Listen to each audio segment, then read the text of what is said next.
بسم اللہ الرحمن الرحیم۔ دوستو، اکثر یہ سوال کیا جاتا ہے کہ اسلام میں تصوف اور بیعت، خلافت، سلسلہ، پیری اور مریدی یہ کیا چیزیں ہیں؟ دوستو،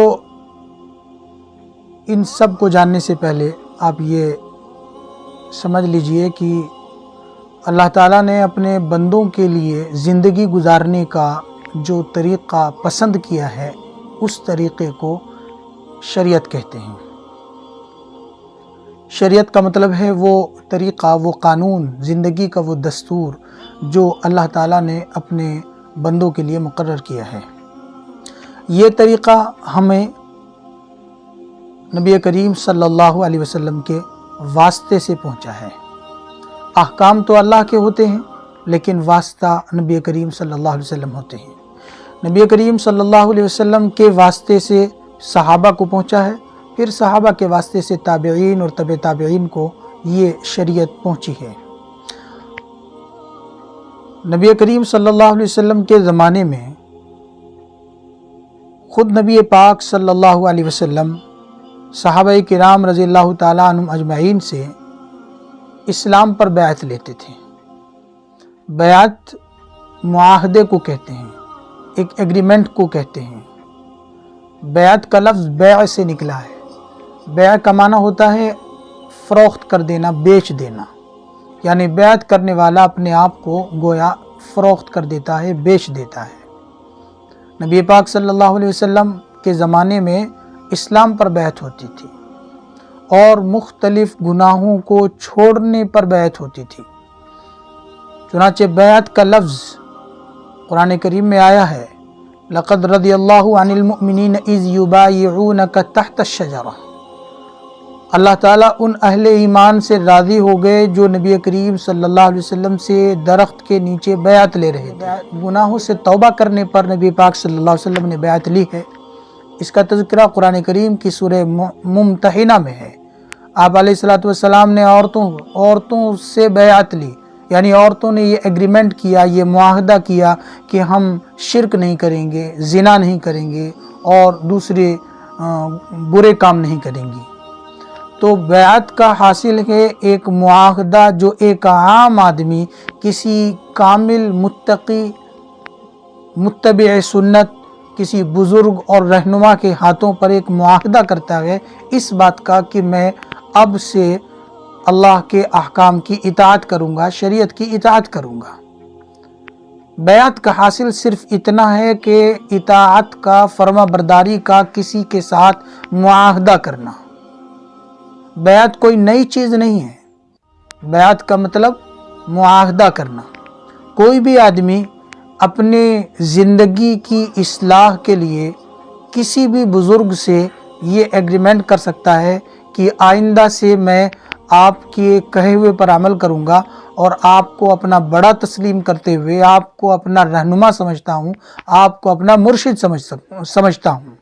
آپ اس کو ایسے سمجھ سکتے ہیں جیسے ہم اپنی بیماریوں کا علاج کرانے کے لیے کسی ڈاکٹر پر اعتماد کرتے ہیں اور یہ بھروسہ کرتے ہیں، یہ یقین کرتے ہیں کہ یہ میری بیماریوں کا علاج کرنے میں سکشم ہے، قابل ہے، ماہر ہے، ہم اس پر اعتماد کر لیتے ہیں، بھروسہ کر لیتے ہیں۔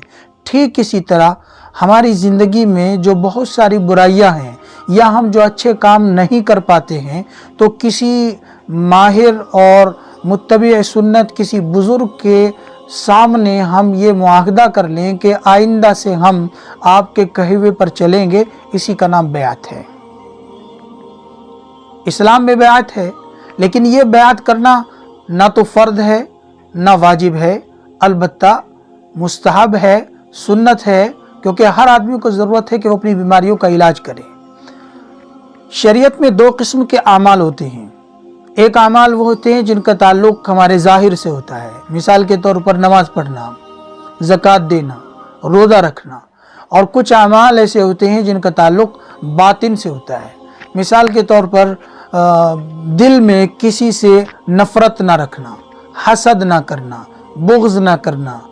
اس طریقے سے بہت سے اعمال ہیں جن کا تعلق دل سے ہے، مثلا تکبر کا تعلق، حرص کا تعلق، غیبت کا تعلق، ان سب کا تعلق دل سے ہے۔ تو اپنے باطنی اعمال یعنی جن کا تعلق دل سے ہے ان کی اصلاح کے لیے اپنا کوئی معالج تجویز کرنا، اسی کا نام ہے اپنے لیے کسی کو شیخ مقرر کرنا۔ رہا یہ کہ اس کے اندر پھر بزرگ کچھ وظائف بتاتے ہیں، اوراد بتاتے ہیں، تو ان کا حاصل صرف اتنا ہے کہ آدمی کو اللہ تعالیٰ کا قرب حاصل ہو جائے، تعلق مع اللہ حاصل ہو جائے۔ خود قرآن کریم اہل ایمان کو جگہ جگہ اللہ تعالیٰ کا ذکر کرنے کی تاکید کرتا ہے۔ یا ایھا الذین آمنوا اذکروا اللہ ذکرا کثیرا، اے ایمان والو اللہ تعالیٰ کا کثرت کے ساتھ ذکر کرو۔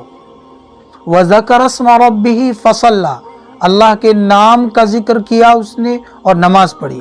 بہت سی آیات میں ذکر کا تذکرہ ہے۔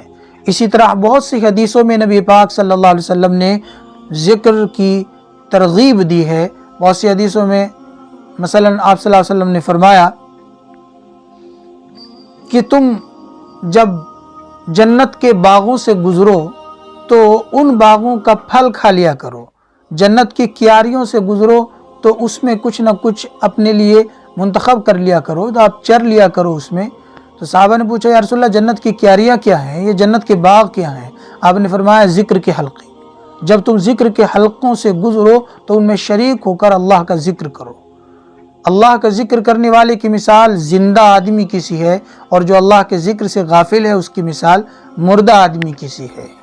تو یہ حاصل ہوا بیعت کا، اس میں آدمی کسی کے ساتھ ایک معاہدہ کر لیتا ہے فرما برداری کا، اور میں یہ سمجھتا ہوں کہ یہ کوئی غلط نہیں ہے۔ جس طرح آدمی اپنی بیماریوں کا علاج کرانے کے لیے کسی ڈاکٹر کے پاس جاتا ہے، اس پر اعتماد اور بھروسہ کرتا ہے، اسی طرح آدمی اپنی اصلاح کے لیے اور اپنے آپ کو اللہ سے جوڑنے کے لیے، تعلق مع اللہ قائم کرنے کے لیے اگر کسی اللہ والے کی خدمت میں حاضر ہو کر کے اس سے طریقہ سیکھتا ہے، تعلیم حاصل کرتا ہے اور اللہ کا قرب حاصل کرنے کا طریقہ سیکھتا ہے تو یہ غلط نہیں ہے، بلکہ یہ ایک اچھا عمل ہے۔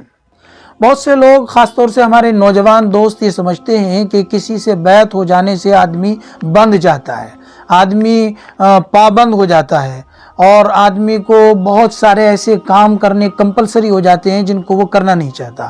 دوستو یہ ایک غلط سوچ ہے، کیونکہ کسی کے ساتھ بھی،